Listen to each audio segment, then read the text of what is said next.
Good evening, everyone. I know it's a tough time to be here on the stage, post-lunch, almost everyone trying to wrap it up. So I'll try to keep it fairly simple and straightforward. The topic given to me, or rather expected, was to talk a bit on what really is happening in the cross-border trade, specifically from an e-commerce perspective. What I've tried to put together is in a very basic format where I'll be running through some of the details of what's really happening in the e-commerce space in the MENA region, where UAE is trending, and how exactly the marketplace is evolving overall. So I'm just waiting for the presentation to be loaded. I almost forgot. My name is Aadil Shaikh. I am working with Amazon. I lead their country expansions project, and I'm also leading their product vertical for exports and global store business. Just adding on, I've been in the region for almost close to 2 decades now. Worked with the likes of Sony, Asus, worked in the healthcare space, worked across beauty and fashion vertical with the local retail groups. I've also done my own startup, which is essentially an on-demand services provider, something similar to what Urban Clap is offering at the moment. I've been with Amazon for a good 4 years now. Started off with setting up their local strategy for the offline vertical, where the entire Amazon devices portfolio, where you have the likes of Kindle, now the Echo, the Fire Stick, etc. So I kind of got in board with my retail expertise to set up their offline channel strategy. And then from there, I've evolved into the whole product and program management space.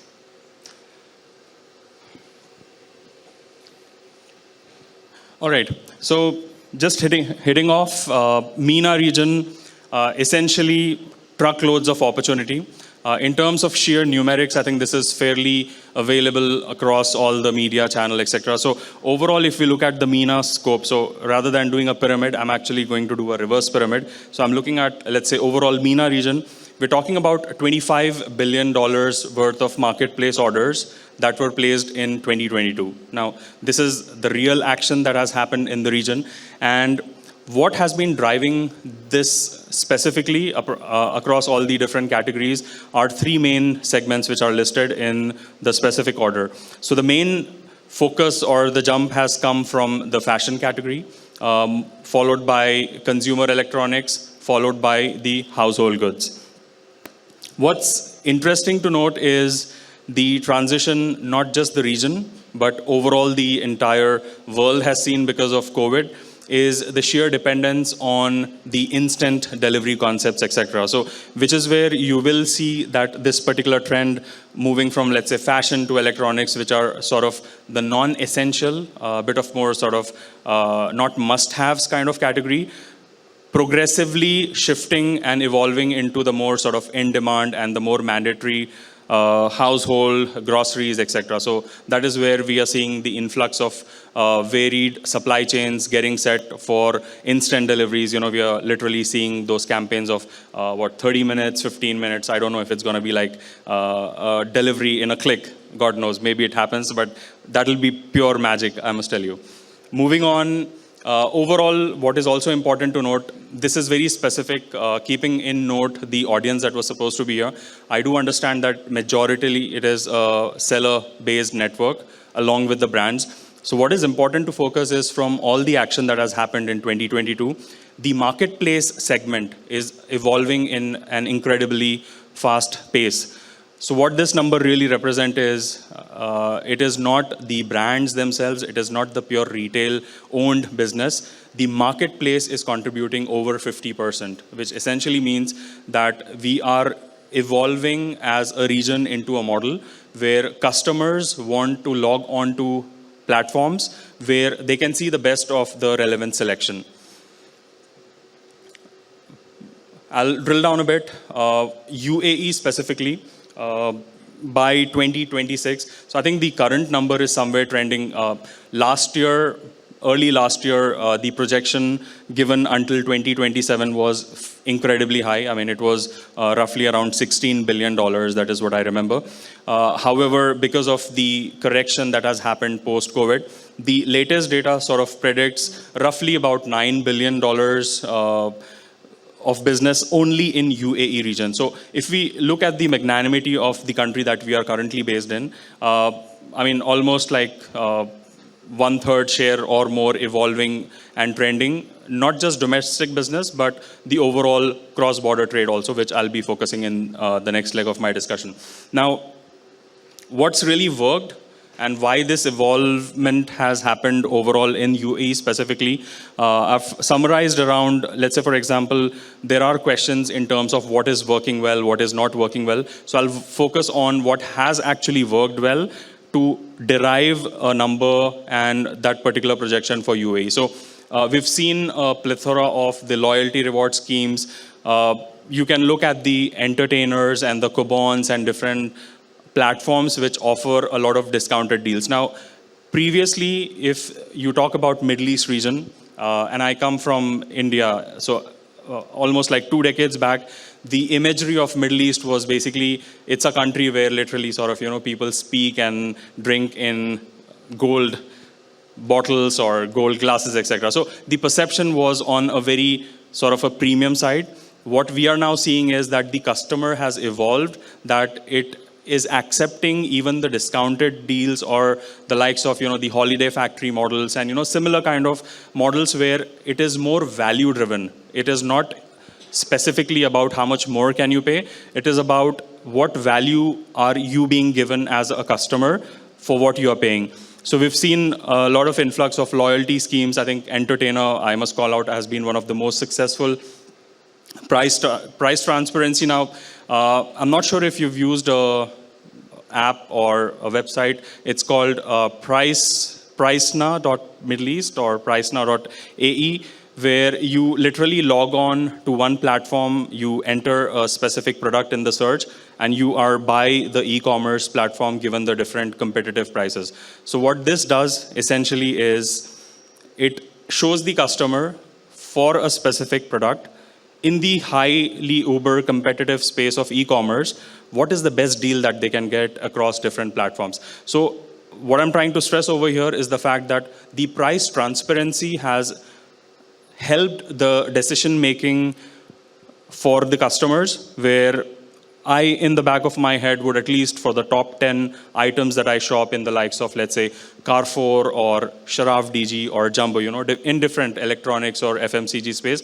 If I'm walking across an aisle, for example, in Carrefour, and I see a 5-liter oil being sold at X price, I would more or less, if I'm a regular shopper, know in the back of my head, hey, by the way, I saw probably a 10% or 20% off in one of the e-commerce platforms. So that price transparency has also kind of helped a lot in bumping up these numbers. Payment systems have improved, not just the quality, it's become more seamless. Most of the payment solutions that are integrated now are more safe to use, at least, nothing can be 100% secure, but then if you are able to give that perception to the customers, because this is a region, and we can still kind of talk about the likes of Saudi, the likes of Kuwait, and a couple of more Middle East countries where cash on delivery is still the preferred option.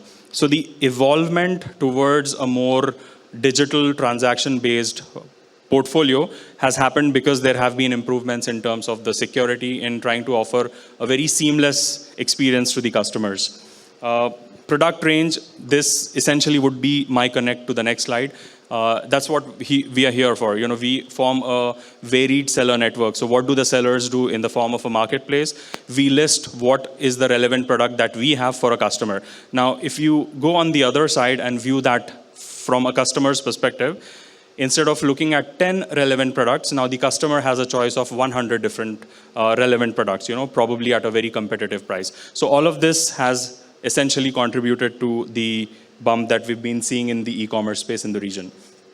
So what's the seller story here? Like I've mentioned, with the different choice of platforms to list, we can talk about the Noons of the world, from Souk transitioning into Amazon, fashion, basically talking about Namshi. There have been multiple platforms that have been made available in the region where sellers now have a choice where they are specifically looking at avenues where they can scale their business. Once you get the supply chain of the manufacturing right, once you get your purchase and sales inventory model correct, it essentially becomes a model where you can scale just by listing on different platforms. So that is where the sellers are able to utilize what's happening in the industry. Price competitiveness. Now over here, there's a very subtle customer angle to notice. When I am shopping from a retail perspective, now the retail here could have a meaning of a retail brick and mortar store, or it could also be a nuance of a retail product owned by the likes of a Noon or a Amazon or Namshi. So in that case, even if it is a brand product, the e-commerce platform becomes the owner of the product. So in that case, they would have control on pricing, they would have control on what types of discounts they want to offer. What has happened with the focus shifting on the marketplace platform, or more sellers coming into the equation with the e-commerce hat and strategy on their head, is the fact that they also, because of the growth that they've managed to see, because of the economies of scale that they have achieved in the sales that they are doing on the e-commerce platform, they've been able to compete with the prices. And which is where, if I translate back to my first slide, 50% is an incredibly good number if you talk about what percentage a marketplace is contributing. So marketplace reference here just for definition purpose, group of sellers or group of products being offered for the customer on one unique platform, for example. Delivery efficiency. We've seen various models where brands have either gotten into a space of coming up with their own individualized fleet for delivery, or they have also relied on various third-party networks. So what this also has helped is specifically solve a piece of puzzle for the seller network. Now imagine if I'm a seller with a kick-ass product. I know that this product is going to really sell well, even if it is for a short peak season. I would be able to bet significantly when I know that I will have to not worry about logistics. Because logistics is one domain where you really sort of jump out of your sales and strategy hat and you start thinking about the delivery excellence, the accuracy of the promise that you're showing to the customers and the accuracy with which you are actually delivering. So if you on your website showcase that this particular product will be delivered to you by X or Y date, so let's say a 2 to 4 day delivery promise, are you actually delivering it in 2 to 4 days? So that trust factor comes with a lot of difficulty. So the moment your third party fulfillment providers, even the likes of Amazon, for example, the last mile is offered to sellers in order to sort of eliminate the headache from their perspective. It's basically a fulfilled by Amazon solution that it is referred to.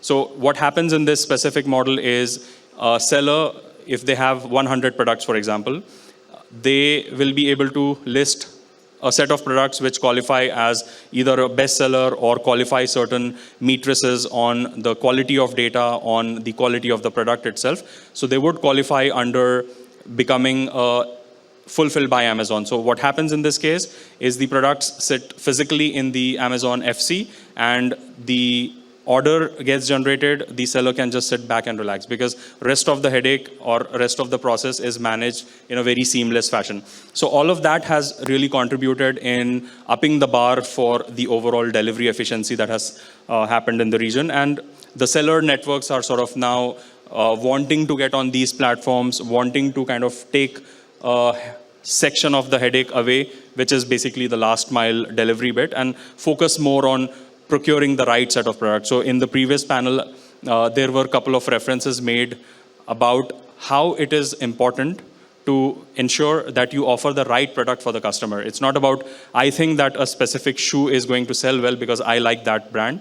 It's about, will the customer actually purchase it? So that headache is something which now the sellers want to focus more on. The next one is the regional scale. So this is where the cross-border element comes into play.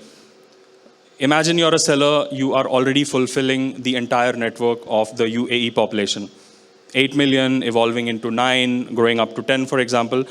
What more can you serve? Who else can you address? So you have, even as a seller, for example, exhausted the number of platforms that you can list yourself on. So in this case, the scalability factor comes into play from a regional fulfillment perspective. So if you are, as a if you're, as a seller, able to list on certain platforms which offer you the opportunity of selling outside UAE as well. So in this very specific case, I will, in the next coming slides, talk about a very specific Amazon example, which is one of the projects which I and the team have delivered. So this scalability has offered more confidence, and it has also kind of created a opportunity segment for sellers to come up with creative products, start wearing the hat beyond UAE itself. So that is where the whole concept of cross-border e-commerce comes into play. First of all, because of the proximity. So you just think of Europe, for example. Why Europe basically has a lot of advantage in terms of fulfilling from one country into the other, because they are connected. The road connectivity exists. You don't have to kind of send the cargo out in the plane. The customs duties versus, the different VAT regulations, etc., the GST bits. In many cases, the duties don't exist because it's a part of a single union. Now, if you look at GCC from that opportunity perspective, obviously, each country operates in a different mannerism from a custom duty management perspective.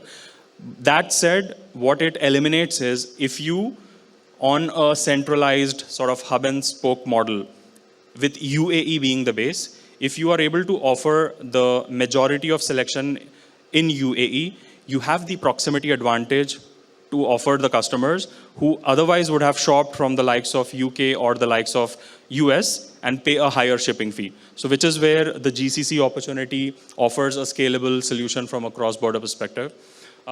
E-commerce platforms to support product listings and cross-border movement. Now this, again, is a specific example where I really wouldn't want to talk or name brands here, but there would be platforms that only serve the domestic market versus there would be platforms which are serving the pan-MENA or at least the pan-GCC segment. So depending on what the choice of the specific seller is, what type of products they are offering, they would obviously want to enlist themselves and be a part of such platforms.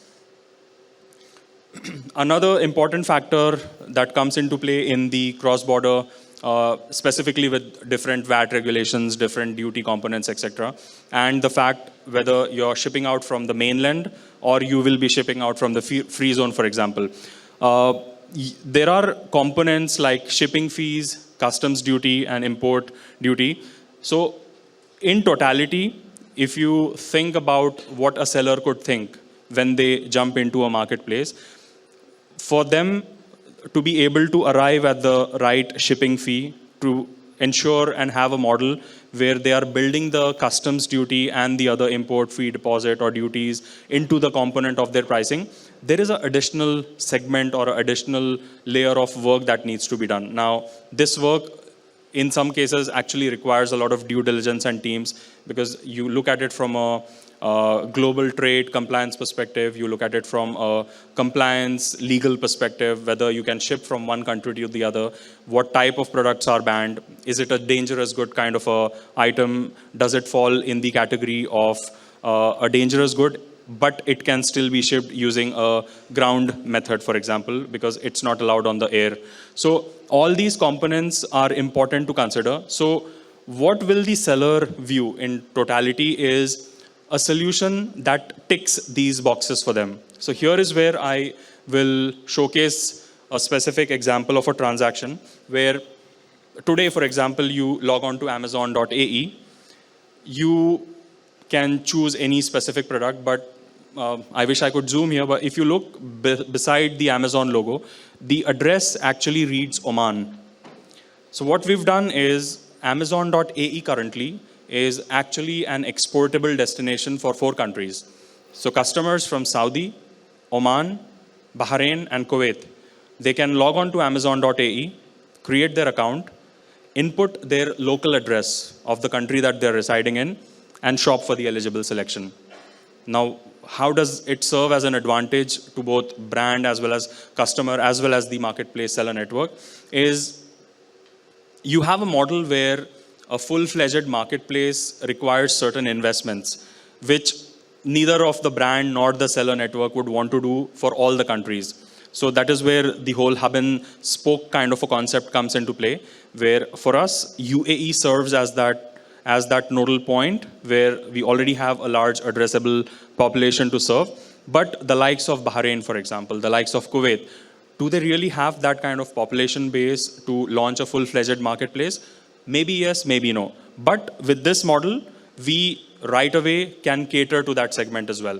So in this address bar, you have a customer from Oman trying to shop for a Tommy Hilfiger watch. What you get shown in the search, because this is an export model, you would see, I don't want to click the pointer, maybe I'll disconnect. So in this section, you can do it yourself. If you have an Amazon account, you just log in, put a international address. It will show you the price along with, let's say, for example, the shipping fee, and it'll give you a specific promise. This is where the whole trust factor comes into play. So this one specifically reads that it will be delivered between March 10 and 11, which literally is 3 to 4 days. Now you, sitting in Oman, you would probably be happy with this because you will have access not just to this one, but multiple products or brands which may not be available locally or could also be at a much better price if you're shopping during festive seasons, for example. So then this transaction moves to a cart. I've blacked out the sensitive bits. So what this essentially gives the details is, in the cart, the customer will have a very clear and transparent detailing about what the price of the product is, what the shipping fee component is, what the deposit in the form of an import duty is, if applicable to a country, for example, and then the final total of what the order value will be. Now, why this would be in most cases, or why is this a successful model, is because the item, even if it is being purchased as an international item, because it is a ASIN or a item which is above a certain exceeded value, the shipping is free. So it's almost for the customer as if they are shopping locally with a very marginal deposit or a duty component being paid. So in majority of the cases, the total price will actually be better than what you get in the brick and mortar. So why not? I mean, you can literally go choose the brand, choose the model. Maybe you're on a trip to a country where probably in a dollar or a euro value, the product would be more expensive. So you can select the model, you can check if it is available, you can shop for it. And it's literally these 1, 2, 3 plus additional layer of, obviously payment, which I've not done, else I would have had to pay, and this would have gone to an address where I don't stay. This is literally where the experience ends. So it is not complicated. It is literally as if you're shopping for your domestic purchase. So I think we are almost on time. 20 minutes is what I had. But with this, the story that I want to leave behind is, for all of this to happen, this view is essentially a customer view. So for a customer to be able to get this particular view, how do us, the audience here, or how do I as a seller or a brand become a part of it? Fairly straightforward. That is where you, whether it is Amazon or whether it is any other brand for that matter, if the cross-border enhancement of your business model exists, you can literally sort of go to their respective destination. In case of Amazon, it is fairly straightforward. You go to Seller Central at sellercentral.amazon.com and you essentially sign up, you register. Now, I won't stop here because this is the easy bit. What happens after this is what I would term as a soft magical component. Now, for you as a seller, if you were the one, if you are not a brand and if you are, let's say, a seller who is into private label business, listing this private label, let's say, for example, you've created this watch, you've done every bit of the technical bit in this, the warranty, the registrations, etc. Now, for you to be able to export it to Oman, there will be certain sets of checklists, which would be in the form of you having to register in Oman, you having to possibly maybe have a fixed entity, the eligibility part. So this is a watch. Maybe what if your product is a kind of a dangerous item, or it is something which is sensitive. So maybe something to do with regional sensitive content, if it is a book, for example, maybe some pornography sort of a stuff, which might put you as a seller into trouble in a certain country.